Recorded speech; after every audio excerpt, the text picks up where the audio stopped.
Welcome to the iPad Podcast, a weekly podcast from Mac's Future.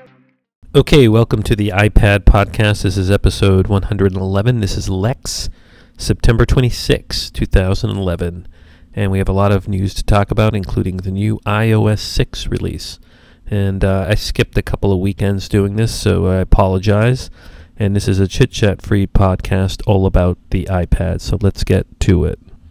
Okay, so the big news is about a week ago, on the 19th, 2 days before the iPhone 5 was actually started selling, Apple finally released iOS 6, which has been in beta all summer long since, I guess, June when WWDC happened. And so iOS 6 now has become available for the iPad and for the iPhone for certain models. And so iOS 6 is out, and now I can talk about it. I've been using the beta all summer long on both my iPad and on the iPhone, and it went Gold Master a couple of weeks ago, and it's a great upgrade, I believe, to iOS 5. And so now it's on the iPad, and I recommend, well, I'll talk about what are the features in it and what I like about it. And you can download it and install it. You can download it direct from Apple and upgrade. Just go into your settings under, I think there's an update section there, and it'll just update. I recommend you don't do it over 3G or LTE data, cell phone data, but do it on your Wi-Fi network while at home. And it's really a great update. So let's talk about what's in it and why it makes sense to upgrade. So what are some of the big new features in iOS 6 for the iPad? Now, when I go into this, let me explain that some of the features that are in iOS 6 only work on the iPhone. And iOS 6 itself only works on the third generation iPad and the second generation iPad. So if you have an original first generation iPad, you cannot upgrade to iOS 6. And Apple's known to do that. Apple doesn't really support very old hardware, unlike Microsoft. But that's what makes Apple innovative, because if you keep the operating system running on very old hardware that's not as powerful, it sort of limits what you can do in terms of upgrading. So I'm looking at Apple's website, and let's just talk about some of the key upgrade features for the iPad that I think are worthwhile. Well, I think the first thing I want to talk about is that iOS 6 brings full-on Siri to the third generation iPad.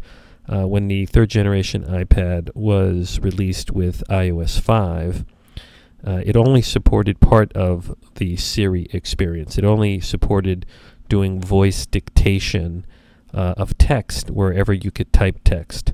But now with iOS 6, you have full-on Siri support. And Siri, even for the iPhone, has been polished so that it can give you more content.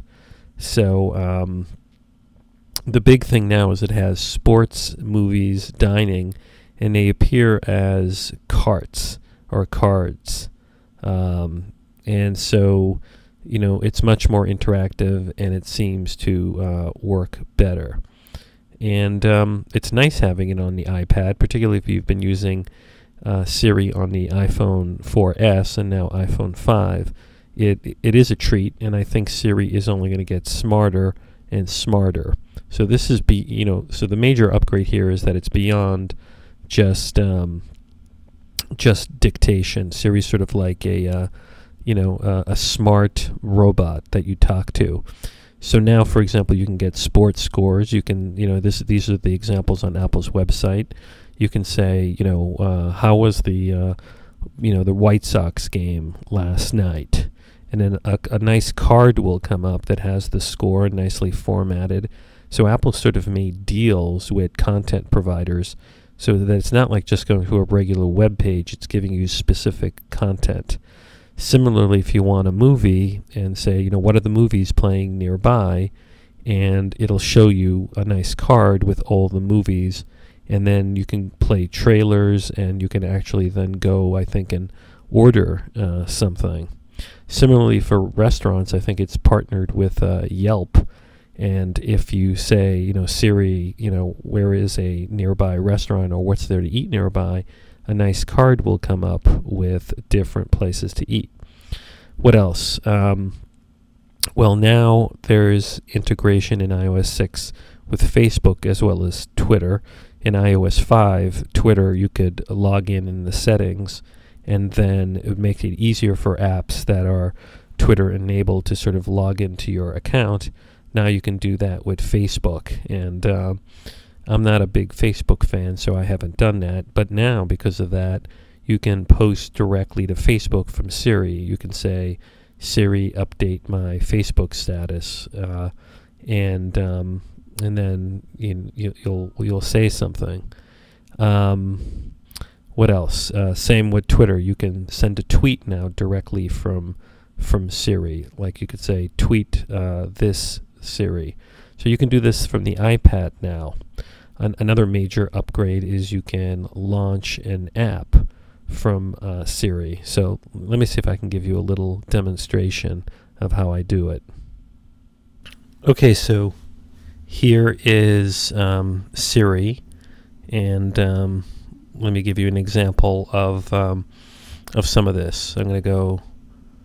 No, that's not it. I just hold it down. Siri, who won the Red Sox game last night? And here it's thinking, and it's looking for the information. Sox were beaten by the Rays yesterday. The final score was 5-2. So there we go. Siri talks about it and says what happened. Watch this. I'm going to launch an app. Siri, can you launch GarageBand?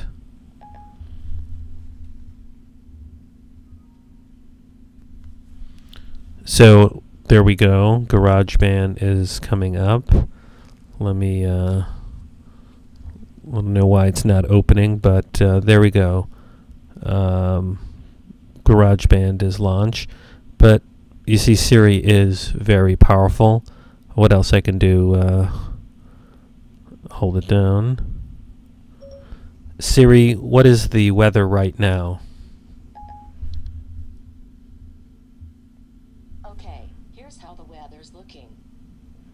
So, it can get kind of addicting using Siri. There's a lot of functionality, and now it's in the iPad 3. I'm pretty sure it's not in the second generation iPad. So Siri got a lot more functionality since when it came out on the iPhone, and on the iPad, if you're using the iPad a lot, you're going to be using a lot of the functions. For example, you can set reminders through Siri. You can say, remind me on Saturday I'm getting a haircut, and it'll go into your reminders. The other great thing with reminders is that it's location sensitive. So if you have locations in your address book and you've labeled them, then you can refer to them in Siri. You could say, remind me when I get home, to I don't know, buy some milk. And so when you get close to home, it'll remind you that. It creates sort of like a geofence. Or you can say, remind me when I leave home to, buy some gum or buy, I don't know, a subway card. You can also send texts. So in addition to, tweets and Facebook posts or email, you can say, send a message or send an email, and it'll write an email for you. What else? You can, like I demonstrated, you can check the weather. You can find information. It works with Wolfram Alpha. So, if there's Wolfram Alpha is this very sort of sophisticated website that has all sorts of scientific information and stuff like that. But from the get-go, Siri was working with that. So you can say here in the example, how many miles are in a marathon, and then you'll get like an answer. But again, if it's not in Wolfram Alpha, Siri will prompt you and say, hey, do you want to search the internet? And then it'll do like a Google search for it. What else? You can schedule meetings. It'll work with the calendar. And it sends an invitation. So you could say, schedule a meeting with, it says here, with Jamie for coffee at 2 today. And it'll send an email invitation from your calendar to that person. What else? You can find a contact, and you can tell Siri you want to call someone, and it'll make a telephone call. You can also launch, like I said, apps. That's kind of huge. It's also great for people who are visually impaired. They can speak to the iPad and launch apps now. You can set an alarm through Siri. You can ask for directions for Siri. What else? You can track your stocks from Siri.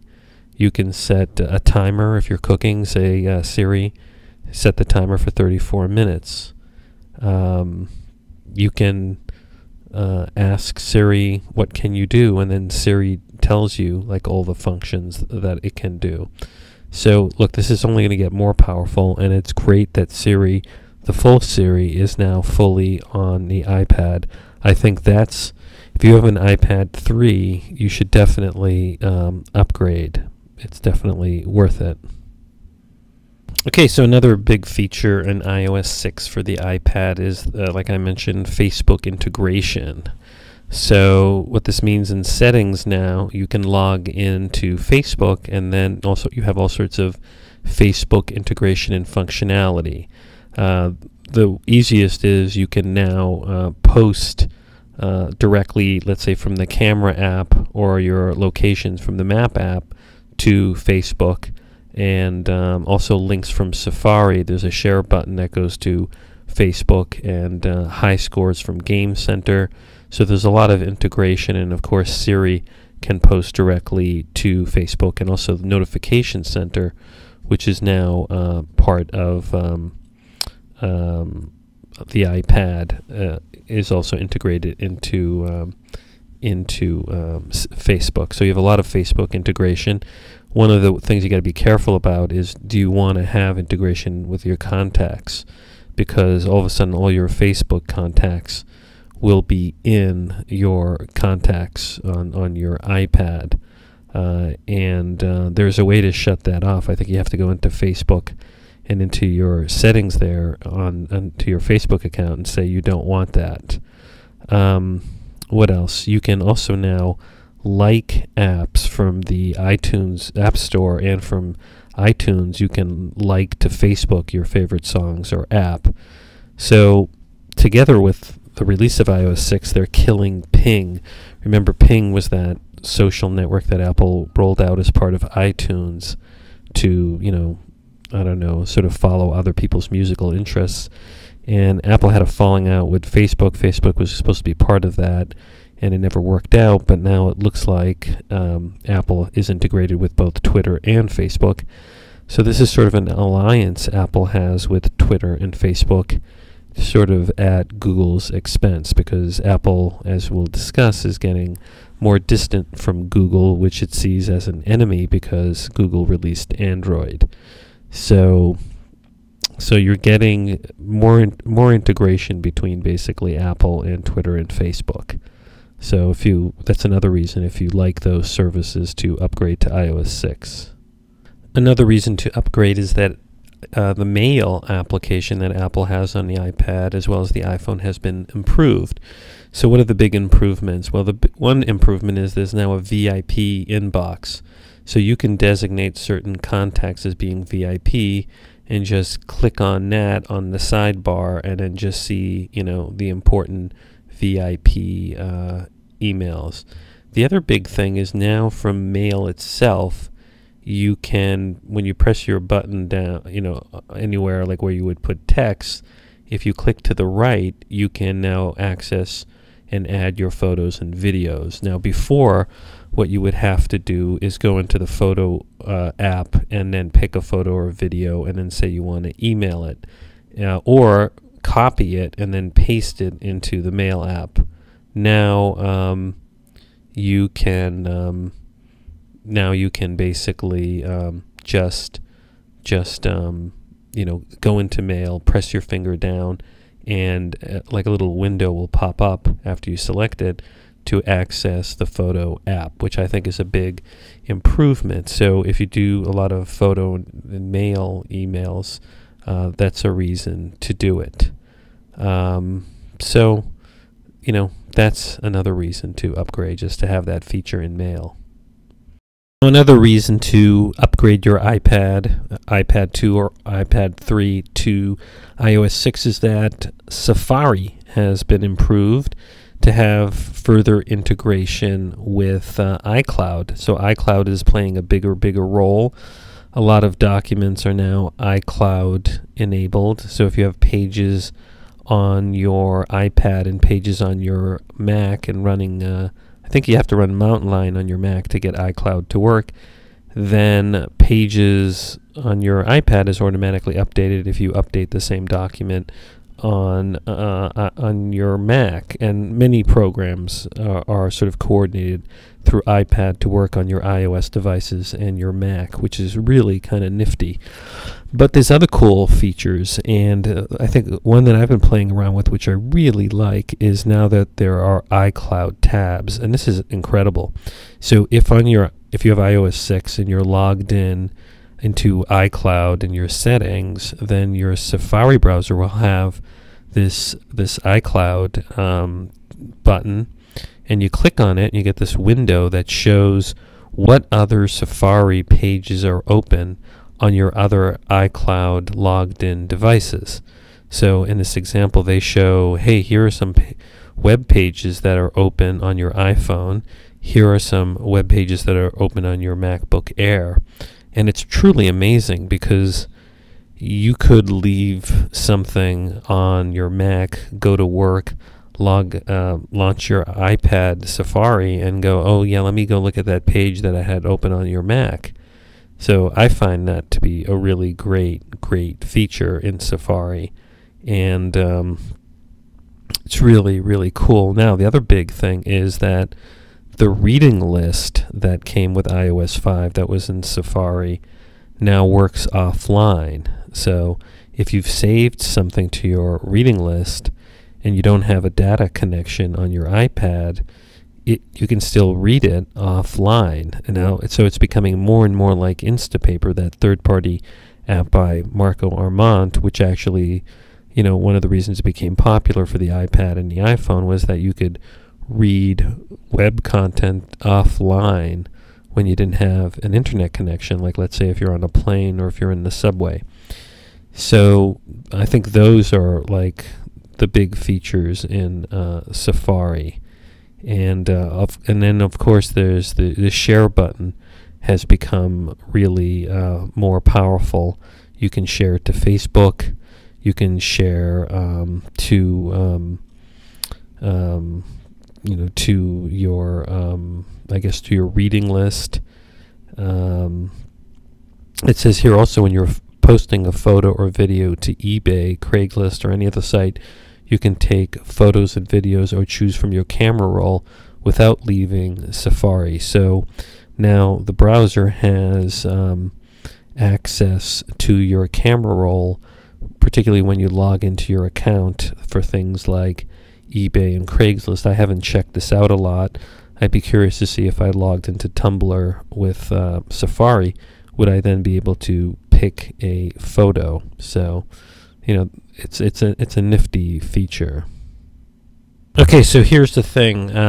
It does work with sites like Tumblr. So here I'm logged into my Tumblr account, and if I click through the Safari browser, choose File, like for photo, it will give me the opportunity to take a photo or choose existing from the camera roll or my photo stream. So that's really nifty. In other words, it's making iOS 6 is a step closer, clearly, to making the iPad be more like a more like a regular computer, because you're getting more and more the functionality of picking files and stuff like that. We're still far from it having the full functionality and diversity of a computer, but it's getting closer. Another reason to upgrade to iOS 6, which I think is particularly good for the iPad, and I'm not sure if it's in the iPhone is something called guided access, which is in the accessibility settings of the iPad. And I think it's going to be really, really an important feature to upgrade to in iOS, and there is a reason to do it. And what this does is really tremendous. Let's say you have a kid, or if you're in a business, or you have somebody with a disability, like with autism, or if you have a business and you want to turn your iPad into like a kiosk type thing, or if you have an app and you don't want you're going to give your iPad to someone and you don't want them to use any other aspect of the iPad. Well, if you go in and turn on the accessibility feature called guided access, you can turn on a limitation for the iPad. What you do is you press the home button 3 times quickly when you have guided access on, and whatever app you're in or window, you can basically limit the functionality and lock people into just using that app and not be able to get to the home screen.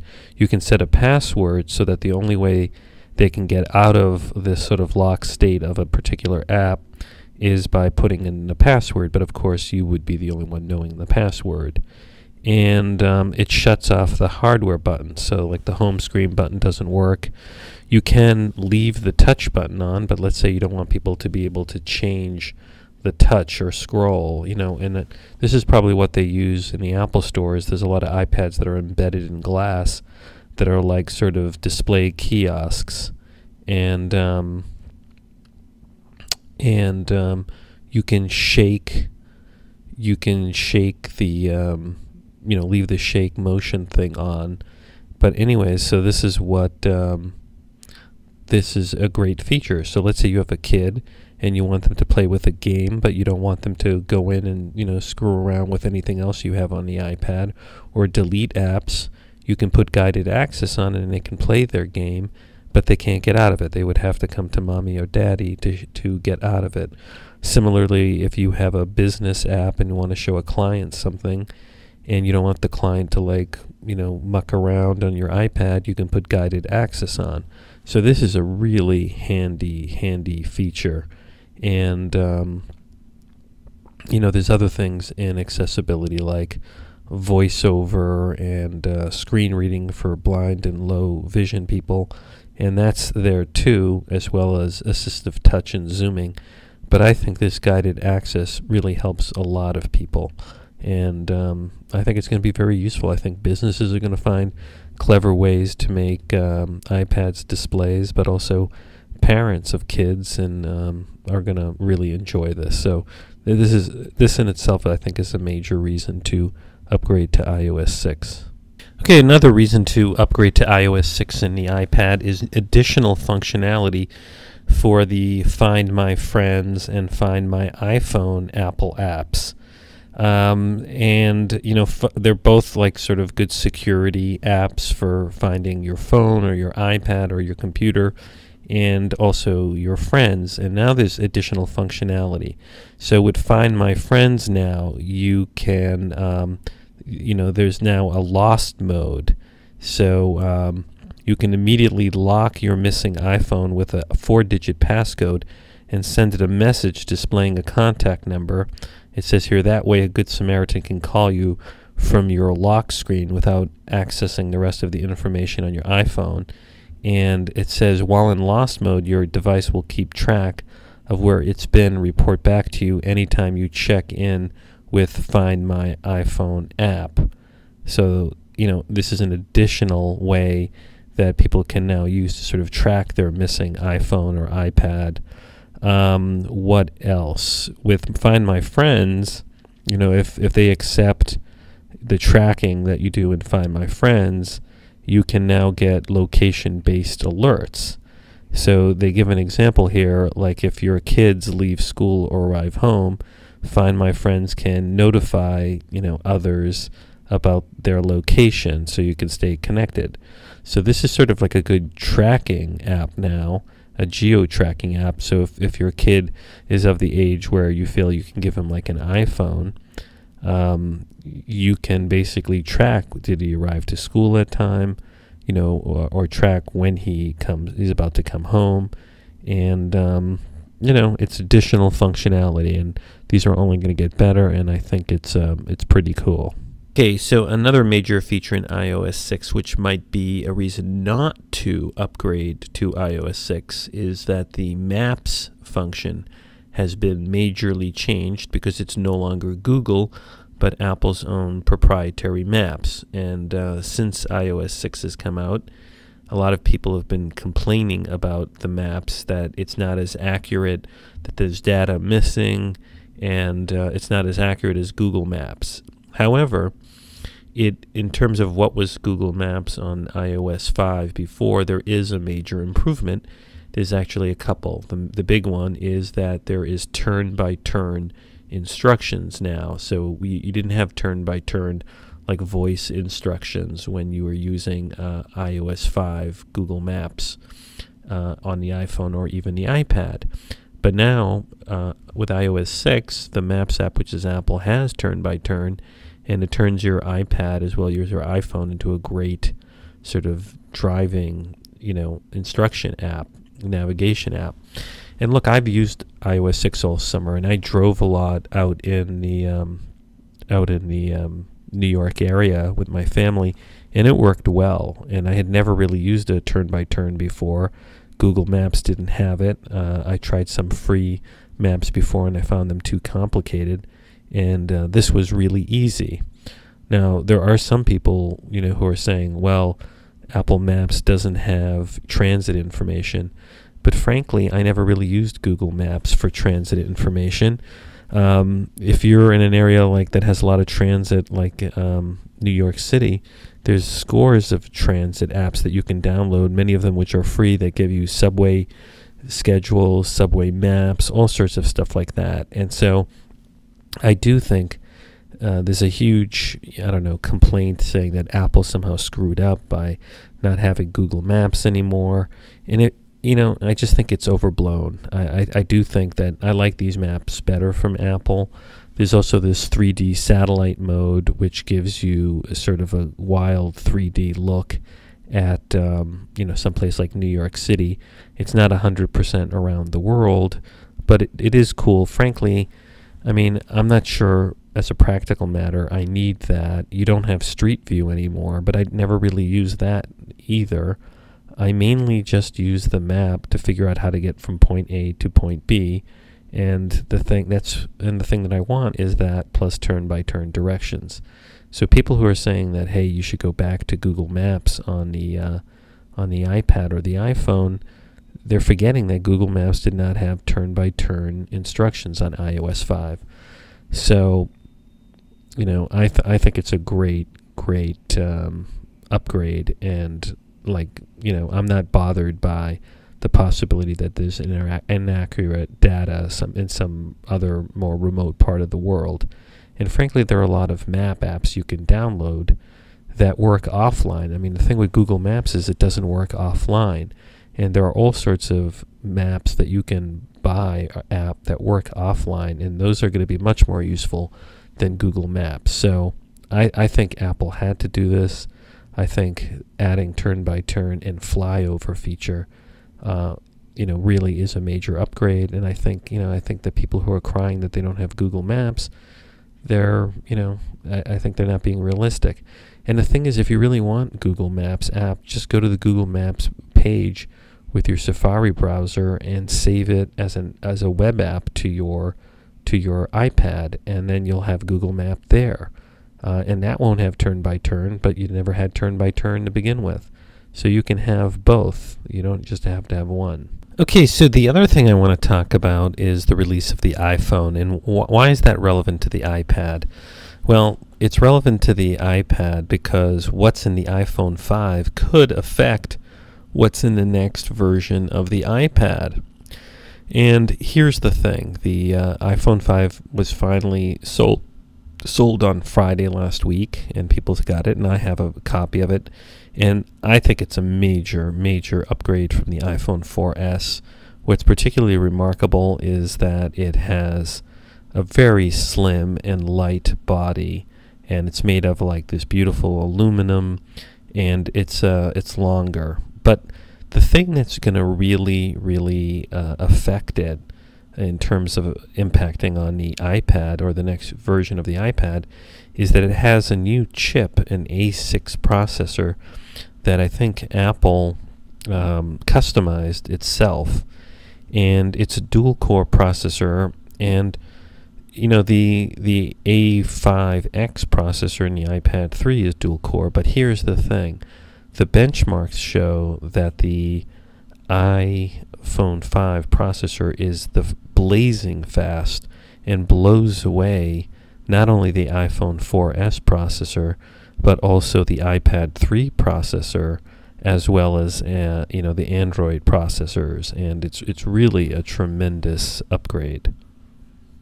Now, one way to test the processing power of the chips on the iPhone or the iPad is to download an app from Primate Labs called Geekbench, and then you can upload your data to Geekbench's website, and they collect a lot of the data. And here's the thing with the iPhone 5. The processor, has total scores of as high as 1635, 1647. I've run that, and I've gotten scores that big, which is pretty fast. But to give you a comparison, the iPad 3, it was getting scores like maybe 753, 754. So here's like a typical score that someone ran. It got 756. The iPad 3, running it, some people got like 640. So the difference is the iPhone 5 is running an ARM version 7 at 1.19 gigahertz, 1 gigabyte of RAM.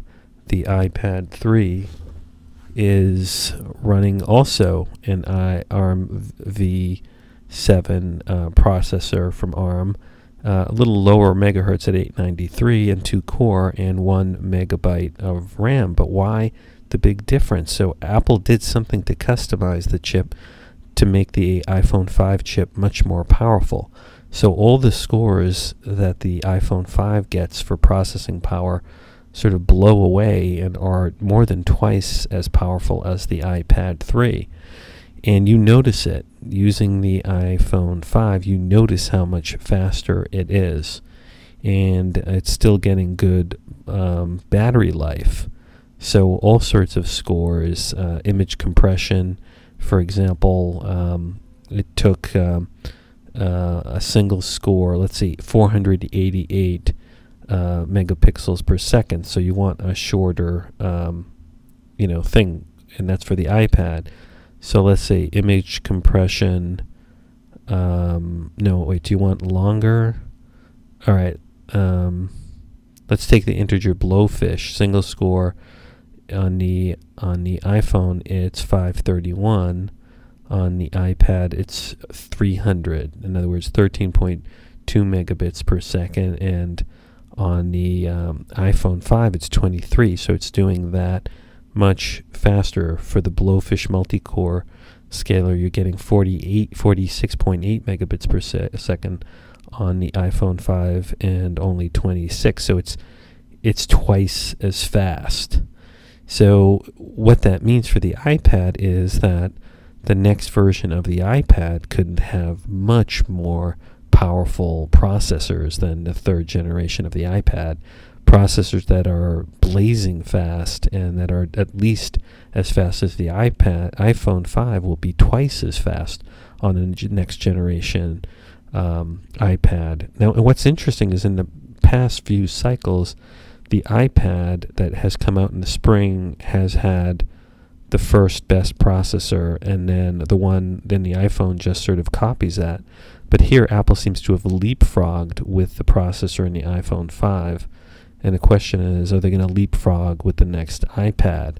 So it's a very interesting observation. Now, in an article in PC Magazine, a writer by the name of Sasha Sagan points out how significant this chip is in the iPhone 5. He writes, it's the fastest smartphone in the land, and he writes that with its mysterious Apple-designed A6 processor, the iPhone 5 is unique in the world of smartphones.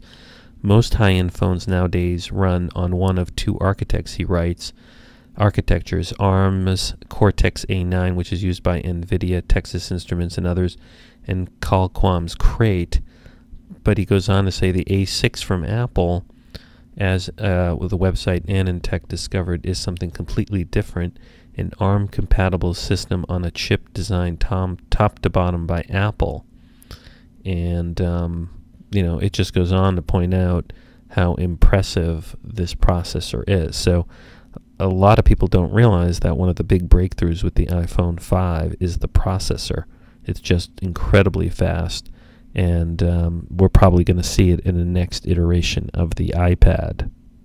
Another change to the iPhone 5 that I'm sure, absolutely positive, will come to other iOS devices like the iPad is the dock connector. Apple replaced its 30-pin connector for iOS devices, which it has long used, going way back to the, one of the first iPods. Actually, the first iPod had a FireWire connector, but then it went to this proprietary USB 30-pin connector, which it has long used, and Apple has ditched that for the iPhone 5, and I'm sure in every other version of an iOS device that comes out. I mean, they did this with the iPod Touch. It's going to have this new cable, which is called the Lightning connector, and it's essentially a USB connector on one side, and in the side towards the iPhone or the iOS device, it's a new, I think, like a 9-pin connector.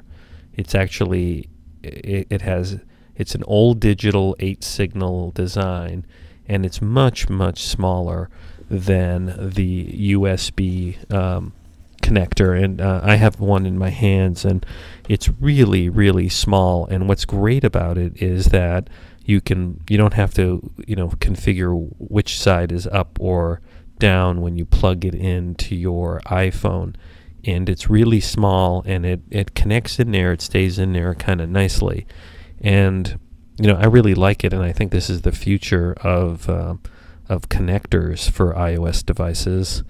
And right now it's still USB 2.0 speed, but I guess in the future it could be faster.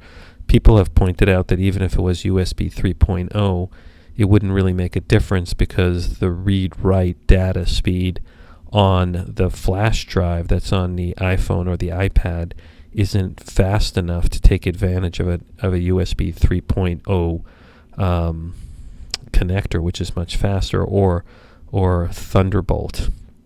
So now Apple's newest connectors are Thunderbolt and Lightning, which is kind of funny. So the big downside is, of course, that if you use a traditional dock connector with your iPhone and I guess future iPad, you're not going to be able to fit it. You're going to have to get an adapter, and Apple's adapters are kind of expensive. Like right now, let's go to the store, and just one of these cables is $19.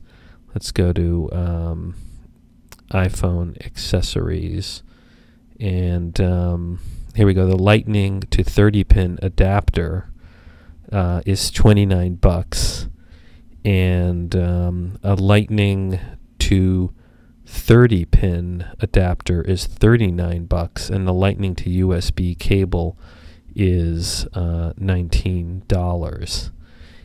They still keep the little USB power adapter.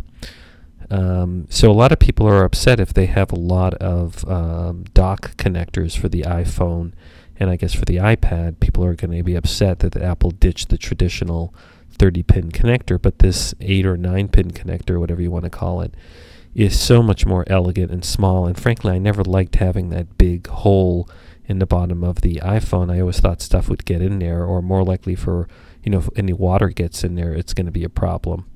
And it's a much nicer small connector. And some people say, oh, Apple should have gone with a micro USB connector, but this connector can do much more because it's old digital and has 8 wires or 8 pins, and so it's much more advanced than a micro USB connector, and in the future can do all sorts of stuff that Apple wants. And I think it's a nice, elegant solution for what Apple needs for these iOS devices. So I'm pretty sure you're going to see this in the next iteration of the iPad. So it's pretty cool. Now, another new feature for the iPad only that is in iOS 6 is a clock. Apple added a nice little clock, and actually if you look at the information, it's from Yahoo, the information, but it's this very elegant, modern-looking clock app, and for 3 years Apple has not had a clock on the iPad like it did on the iPhone, but now it does. And I think it has alarms and stuff like that too, and the weather. So it's very useful, and I like it, even though I've had some free apps that do our clocks.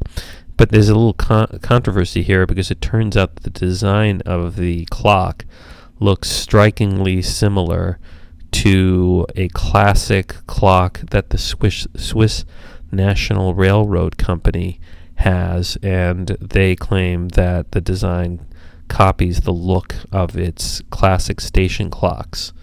And I don't think they're going to sue Apple, but they just point out that it's their clock design. And it looks kind of generic to me, but on the other hand, I do appreciate that there are designs.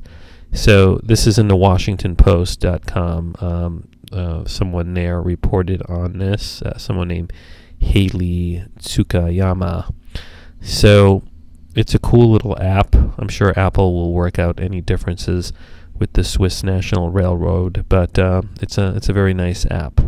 Okay, so now that we're beyond the launch of the iPhone 5 and iOS 6, and we're close to October, one of the things that a lot of people have been speculating is going to happen soon is that Apple is going to launch an iPad mini.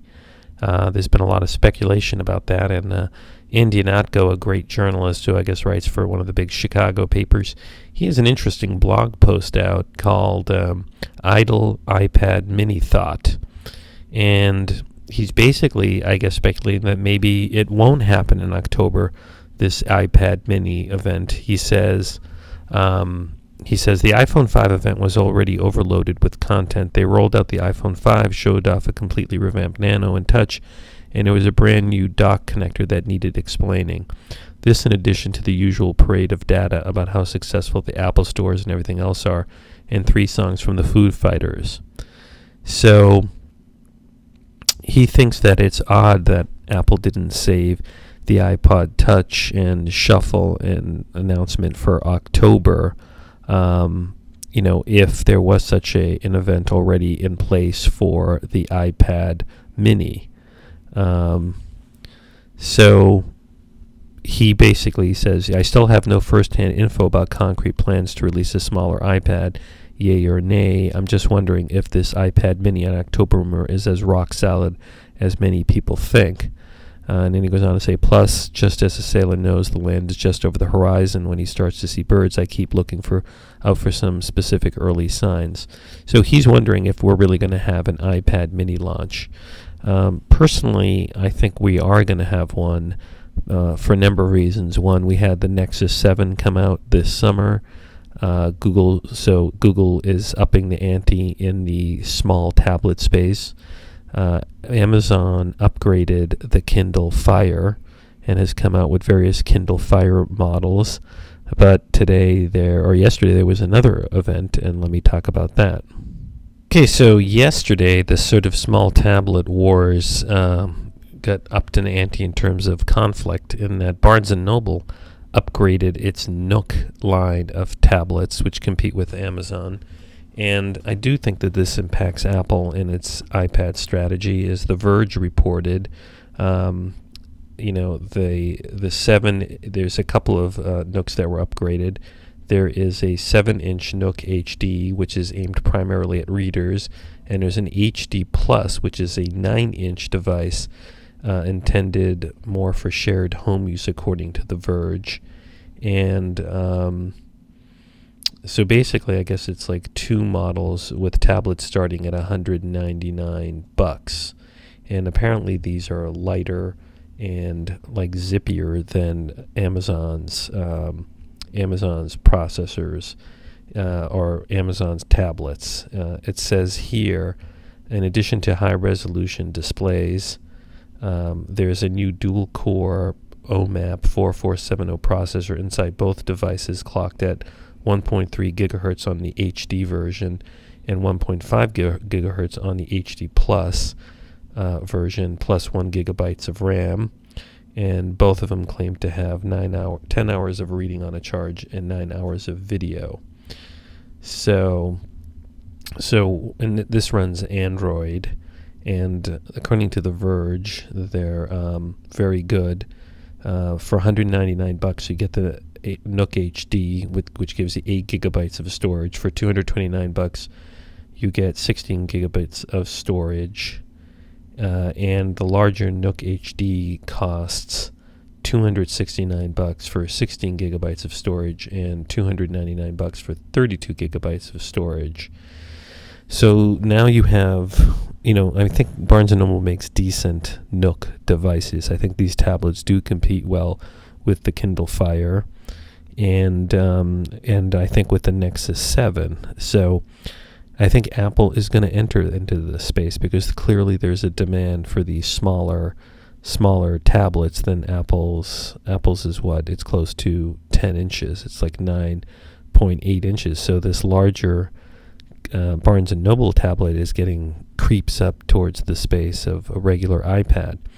So I think Apple's going to come out with something close to 8 inches just to capture a lot of that market. And the big thing is the lightness. If you can make a smaller iPad, you can make it super thin, maybe like the iPhone or maybe like the iPod Touches. Both the iPod Touches and the iPhone are just ridiculously thin and light. And for, people want really light, thin devices. It's easier to hold, easier to use, and I do think Apple's not going to wait. I think these rumors were by Wall Street Journal, Bloomberg, others came out with them, so I think there is enough sign. So I predict sometime in the middle of October we'll see Apple have a special event where it unleashes the iPad mini. And why didn't Apple bundle the iPod Touch with that? I think it's because Apple doesn't want to take away anything from a big iPad mini event. And the iPod Touches have been around for a long time, and it would be weird to show the iPad mini prices next to the iPod Touch prices, because the iPod Touches are not cheap. They're well over $200. I think the entry-level iPod Touch of the newer version is $299, which is kind of pricey. So if Apple did the iPod Touch and the iPad mini at the same time, the price similarities would be kind of strange. But I do think we're going to have them, and I think it's going to be a major event.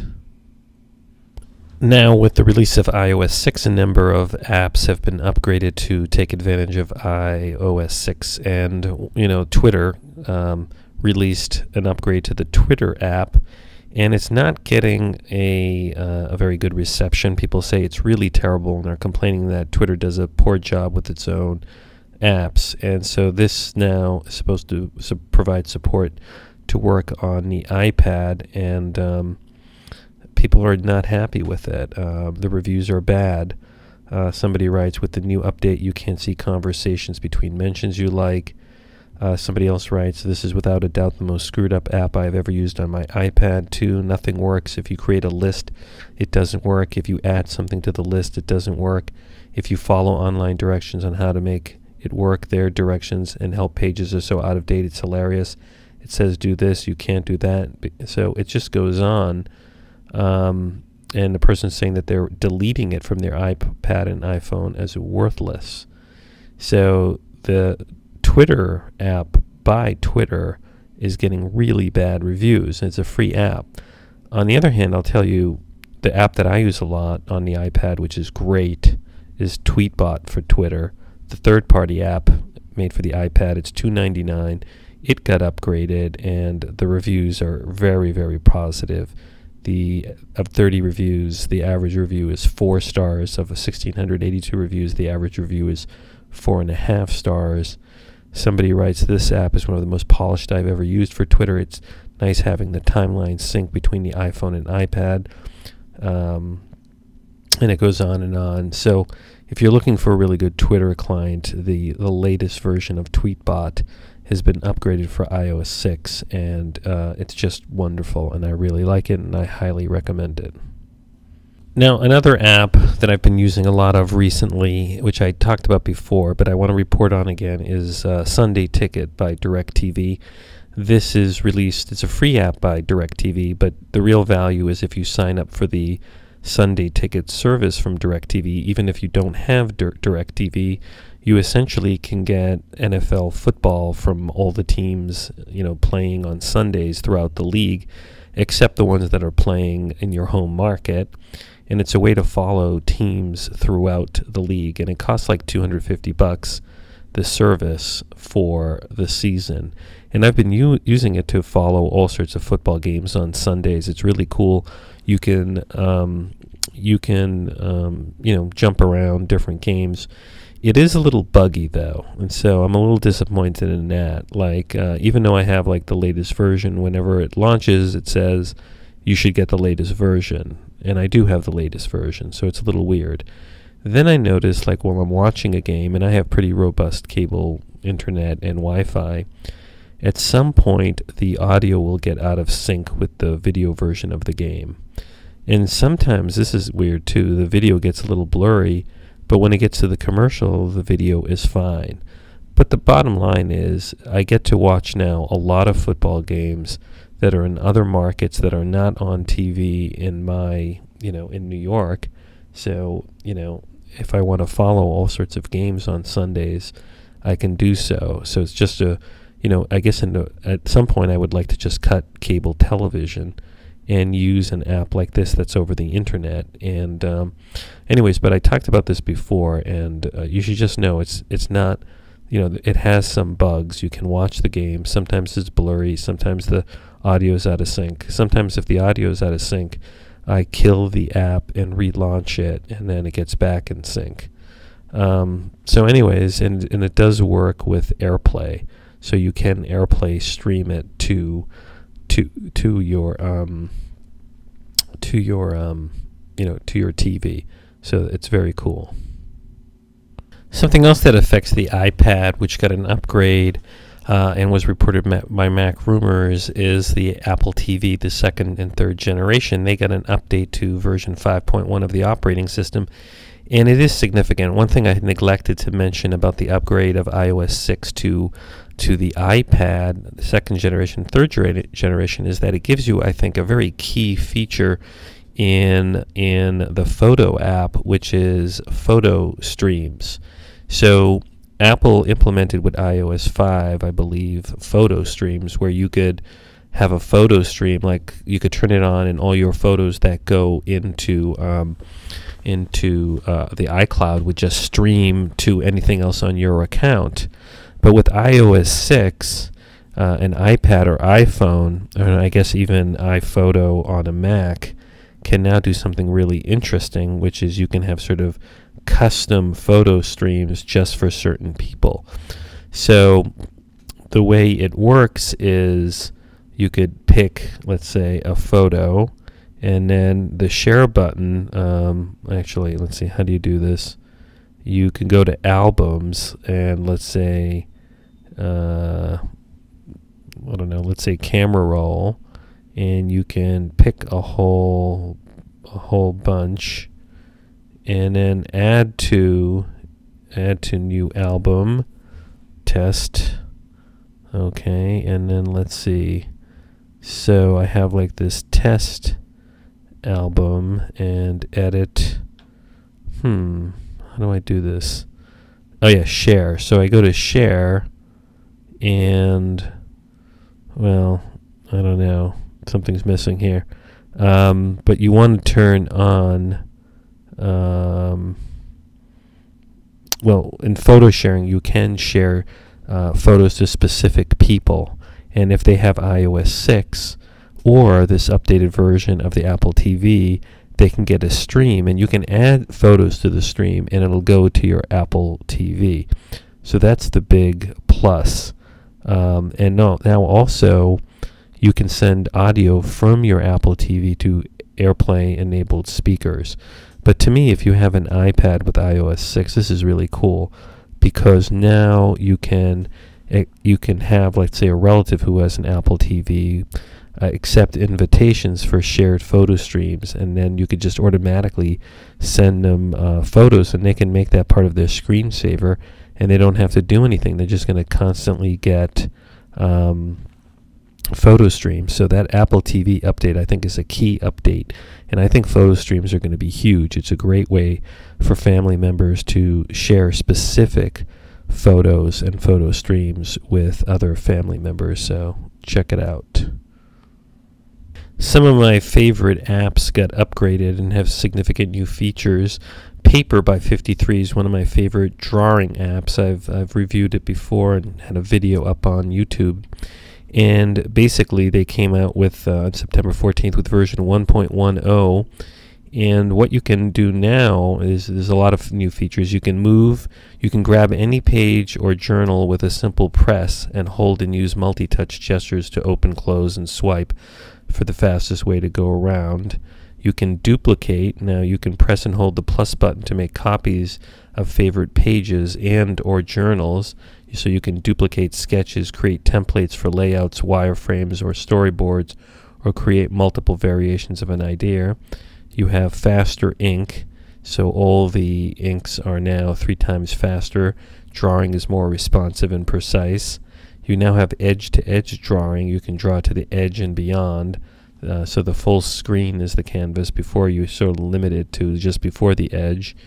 You can never hit to the end of a journal. You can just keep adding pages. And there's better rewind. There's more intuitive sort of rewinding. And also there's custom sharing. You can tap on the service icon to customize your share settings. Look, this is an incredible app. I love it. It's free, and you get like one drawing tool, but you can draw all sorts of, get all sorts of pens for $7 altogether. So it's really, I think the vid is like a $7 app. It's really a home run in terms of an app, and this update I think makes it even better. One of my favorite other apps, which is a great utility app, is PDF Expert. It's an app that's $9.99, and it's basically this incredible sort of utility for handling PDFs, and it can do all sorts of powerful things for editing PDFs and beyond that. For example, previously I pointed out you can do hyperlinked PDFs. If you've got like a PDF that hyperlinks to all sorts of other PDFs and they're in the same folder, you can download and put that into this app, the whole folder, and the hyperlinks will stay, which is incredibly powerful, because you could do presentations where you have like a summary PDF and lots of other PDFs that are the things that you want to show, and just by clicking links you can go to that. And so on September 20th, this great app was updated to version 4.3, and they have a lot of new things. They've added tabs in the PDF viewer, so you can review different PDFs by tab. You can store and use multiple signatures. Before you could store like one signature, but now you can put more. So I sign a lot of documents by putting them into PDF Expert and then signing it with my stored signature. There's faster sync with Dropbox and other storage. There's destination choice on file downloads, and you can rename a file by swiping in list view. What else? They fixed the 500 file limit in SugarSync. Folder is added to file name if needed in recents, and you can also share files with Google Docs now. And it just overall, I think there's just like a lot of things that have been upgraded. So look, this is a fantastic app. I've been using it for like a long time, and I think this upgrade makes it even better. Okay, one of the coolest apps that I've seen come out was profiled in Verge.com, I think today, September 26th, and it's an app called iMpaktor, iMpaktor, and it's both for the iPhone and iPad. And here's where it's really interesting. The app listens to you drumming on like a desk or something else, and it uses the microphone as input, and then it maps the sound that it hears into digital instruments that are part of the app. And so it's an interesting way. Let's say if you want to like record drums and you don't want to just like tap on the iPad, you could drum on your desk, and then your drumming is recorded in this app. So this is very clever. It costs $4.99, so it's not cheap, but it's very, very clever way, because if you're a drummer, you don't want to just tap with your finger, and so you can your drumming can essentially trigger.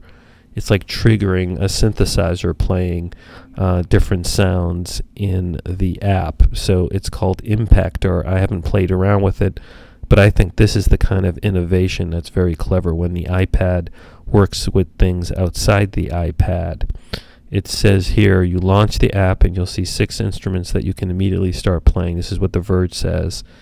And there's traditional percussion instruments like metal drum and the tabla, but it also has instruments, a lot of electronic industrial sounds, and a rice synth playing that lets you fiddle around with shapes of waveforms. So it sounds very clever, and you can save your songs and export them, the music and the tracks, to the Mac or PC, and you can copy the audio and use it in, I guess, GarageBand in the iPad. So that's pretty cool. So I think I'm going to probably buy this, and it sounds really, really nifty. Okay, so that's it for episode 111 of the iPad podcast. Thanks for listening. This is a chit-chat-free podcast, and hopefully I can get back on a regular schedule very soon. So thanks for listening, and see you next week. This is Lex.